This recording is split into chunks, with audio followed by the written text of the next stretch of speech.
డబ్బు, అనారోగ్యం, ఉద్యోగం, వ్యాపారం అప్పులతో బాధపడుతున్నారా? మీకోసమే మేనిఫెస్టింగ్ మిరాకిల్స్ 11 డేస్ ప్రోగ్రామ్.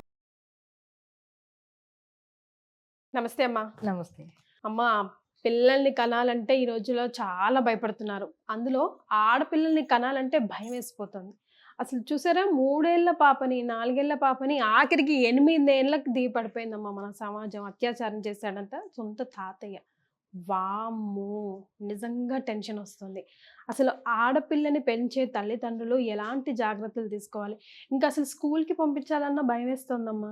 అంటే అది అందరి విషయంలోనూ వర్తించదు. కానీ ఆడపిల్లలు లేకపోతే అసలు సృష్టే ఉండదు గదా! ఆడపిల్లలు డెఫినెట్‌గా ఉండాలి. ఆడ, మగ ఇద్దరు పిల్లలు ఉండాలి. ఆడపిల్ల, మగ పిల్లలు ఇద్దరు ఉండాలి.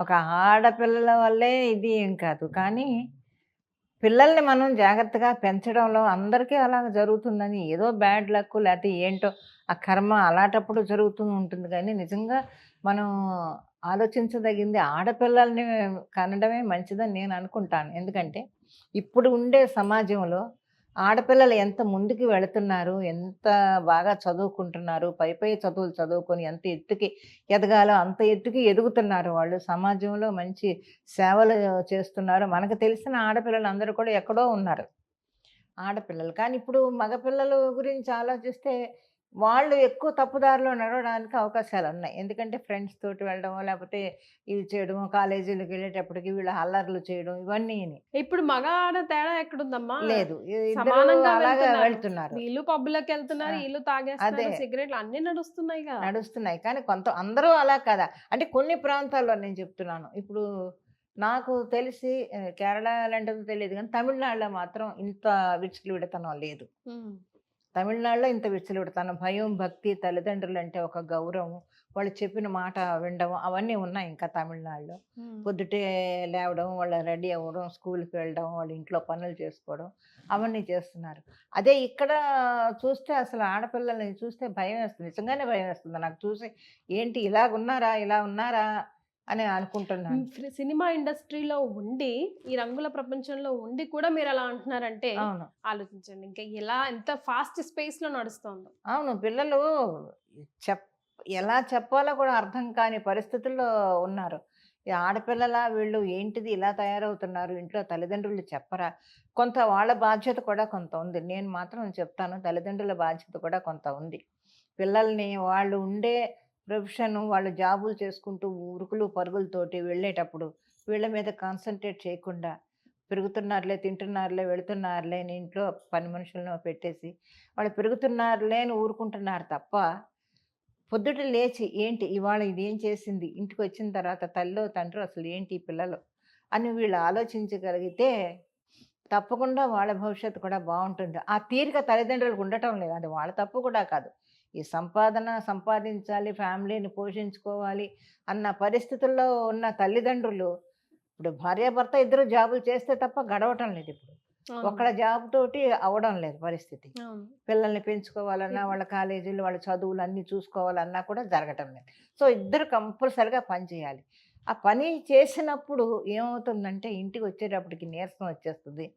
ఈ పిల్లలు పొద్దున్నుంచి ఏం చేశారో తెలీదు, సక్రమంగా స్కూల్కి వెళ్ళారా, వచ్చారా, స్కూల్లో ఏం జరిగింది అని ఆలోచించే పరిస్థితి వీళ్ళకి లేదు. ఆ టైం లేదు.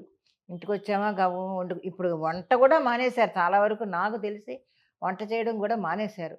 మానేసేసి ఆర్డర్ ఇచ్చేద్దాం, వచ్చేస్తున్నాడు ఇంటికి, ఏదో తినేసాం పడుకున్నాం అనుకుంటున్నారు తప్ప, లక్షణంగా వచ్చి ఇంటికి వచ్చి వండుకున్నామా, తిన్నామా, పిల్లలకి పెట్టుకున్నామా అనేది అది కొంతమందికే ఉంది తప్ప అందరికీ లేదు అది.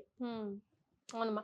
మరి మీ కాలంలో కూడా అప్పుడు చాలా బిజీగా ఉండేవారు కదమ్మా. అప్పుడు ఎట్లా మేనేజ్ చేసేవారు షెడ్యూల్స్ మీరు? పిల్లల షెడ్యూల్స్, మీ షెడ్యూల్స్? అప్పుడు అంటే అప్పుడు దారి వేరు, ఇప్పుడు దారి వేరమ్మా. అప్పుడు మేము పొద్దుట నేను లేచేదాన్ని, ఇప్పటికీ అదే లేస్తాం. పొద్దున్న 3ంటికి లేచిపోయి గబగబా వంట చేసేసి అన్నీ అక్కడ పెట్టేసేసి వెళ్ళిపోయేదాన్ని. మా ఆయన హెల్ప్ కూడా చాలా ఉండేది అప్పుడు.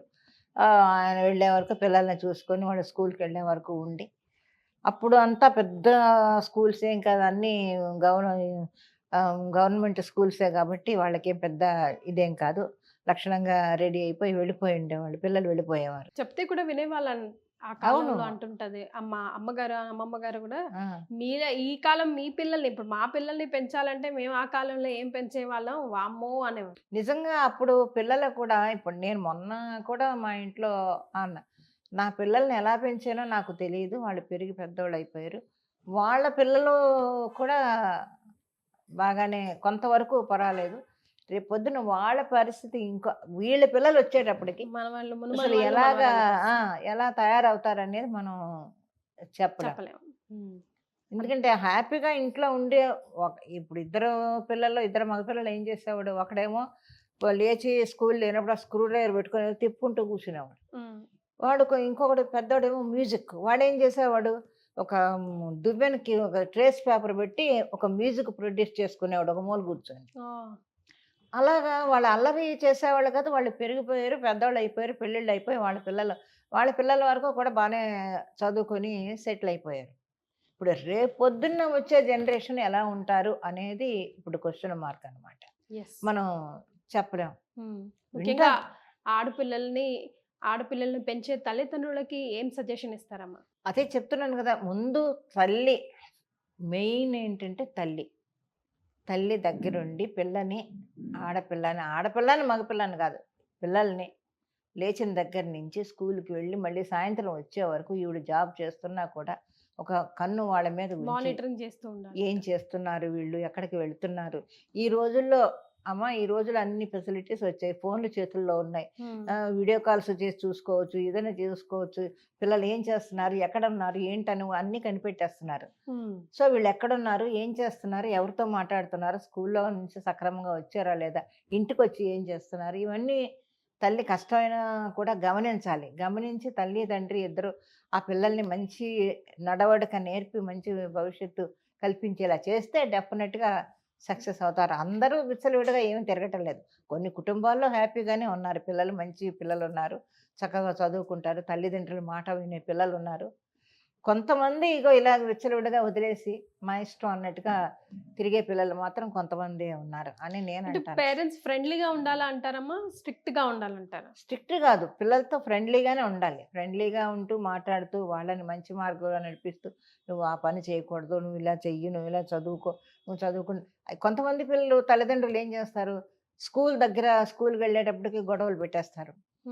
ఎగ్జామ్ టైంలో వాడికి చూడు ఎన్ని మార్కులు వచ్చాయి, నీకు రాలేదు, నువ్వు ఎందుకు పనికిరాని వాడివి, వాడు చూడు అలాగా, అది చాలా తప్పు. అది పిల్లల భవిష్యత్తు మీద తప్పకుండా పని చేస్తాయి అవన్నీ. అయ్యో ఎప్పుడు చూడు అమ్మా నాన్న తిడుతున్నారే మనల్ని, అయ్యి చదివినా తిడుతున్నారు, చదవకపోయినా తిడుతున్నారు అనేది మనసులో పడిపోయిందంటే వాళ్ళు ఏమీ చేయలేరు. మార్కులు తక్కువ వచ్చాయా, పోన్లే అమ్మా ఇప్పుడు తక్కువ వచ్చాయి, నువ్వు బాగా చదువుకో, బాగా చదువుకుంటే మంచి మార్కులు వస్తాయి కదా, నువ్వు చదువుకుంటే నీ భవిష్యత్తు కదా బాగుంటుంది అని తల్లిదండ్రులు చెప్పగలిగితే అంతే తప్ప నువ్వు వాడిని చూసి వాడు ఎక్కువ మార్కులు వచ్చాయి నీకు రాలేదు, వాడు చూడు ఎలాగున్నాడు అని అనకూడదు. అది మన తప్పే ఉంది నిజంగా, పిల్లల పెంపకం విషయంలో తల్లిదండ్రుల తప్పు చాలా ఉంది. ఓకే, రైట్ అమ్మా, thank you so much. Suman టీవీలో మీ పర్సనల్ అండ్ బిజినెస్ ప్రమోషన్స్ కోసం కింది నెంబర్కి కాంటాక్ట్ చేయండి.